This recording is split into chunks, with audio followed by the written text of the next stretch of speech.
Baik, saya Kenzo Sagai dengan NIM 2102 1106 0075. Saat ini saya akan mempresentasikan dari mata kuliah Pengantar Teknik Informatika mengenai konsep sistem komputer dan pengenalan perangkat keras. Di sini kita masuk ke konsep sistem komputer. Komputer adalah mesin elektronik yang melakukan perhitungan dan berbagai tugas berdasarkan suatu perintah. Komputer juga merupakan sebuah alat yang terdiri dari beberapa komponen komputer yang dapat mengolah, menyimpan, membuat, dan menghapus data sehingga komputer nantinya dapat memberikan sebuah informasi baik berupa data teks, angka, gambar, dan lainnya. Apa itu sistem komputer? Nah, sistem komputer merupakan kumpulan komponen komputer yang saling berhubungan dan berinteraksi satu sama lain untuk melakukan proses pengolahan data sehingga dapat menghasilkan informasi yang diharapkan oleh penggunanya. Komponen sistem komputer dapat dibagi menjadi tiga bagian, yaitu hardware, software, dan juga brainware. Hardware itu hardware adalah peralatan fisik yang terdiri dari casing, keyboard, motherboard, prosesor, dan lain-lain. Hardware merupakan benda yang konkret dan dapat dilihat dan disentuh. Hardware juga bagian dari komputer. Nah, sedangkan software adalah penghubung antara hardware dan brainware. Software adalah instruksi atau program yang menginstruksikan komputer untuk melakukan tugas. Software meliputi sistem operasi dan program.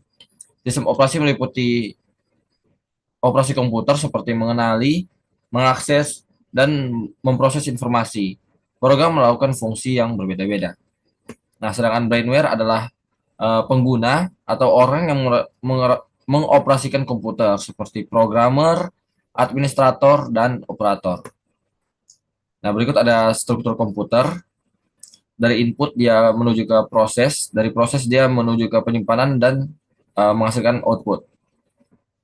Nah, ini ada input, yaitu memasukkan data ke dalam CPU untuk kemudian diolah menjadi informasi.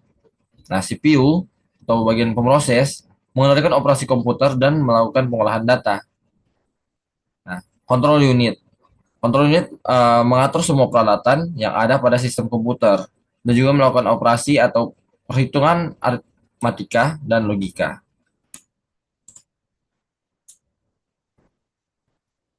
Nah, di sini ada penyimpanan, memori yaitu penyimpanan data pada sistem komputer. Itu ada dua. Yang pertama ada RAM, yang dimana RAM ini berfungsi sebagai tempat penyimpanan sementara data komputer. Yang jika komputer tidak diarusi listrik, maka data yang disimpan akan hilang.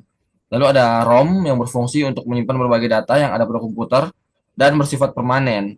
Data yang disimpan tidak mudah hilang atau berubah walaupun aliran listrik dimatikan. Maksudnya ada output yang menampilkan informasi hasil pengolahan data kepada pengguna. Nah, selanjutnya ada bus. Nah, sistem bus merupakan penghubung keseluruhan komponen komputer dalam menjalankan tugasnya. Transfer data antar komponen komputer sangatlah mendominasi kerja suatu komputer. Data atau program yang tersimpan dalam memori dapat diakses dan dieksekusi CPU melalui perantara bus.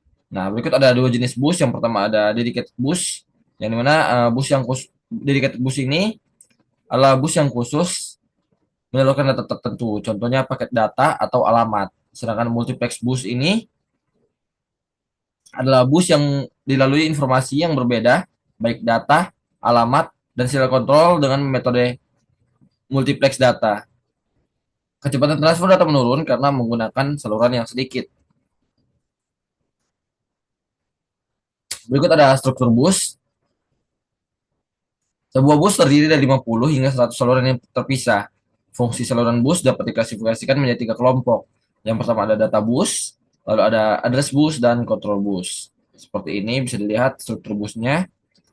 Lalu ada penjelasan mengenai tiga kelompok klasifikasi bus. Yang pertama ada data bus, yaitu salinan data memberikan lintasan bagi perpindahan data antara dua modul sistem. Saluran ini secara kolektif disebut bus data. Umumnya bus data terdiri dari 8, 6, dan 32 saluran. Jumlah saluran diartikan dengan lebar bus data. Lalu ada address bus, yaitu sebagai sarana pembawa alamat dari mikroprosesor ke komponen pendukungnya. Setiap komponen pendukung di dalam sistem komputer harus mempunyai alamat yang unik. Lalu ada control bus sebagai sarana pembawa signal kontrol antara mikroprosesor dan peralatan pendukung di dalam kesinambungan komunikasi antara bagian pada sistem komputer tersebut.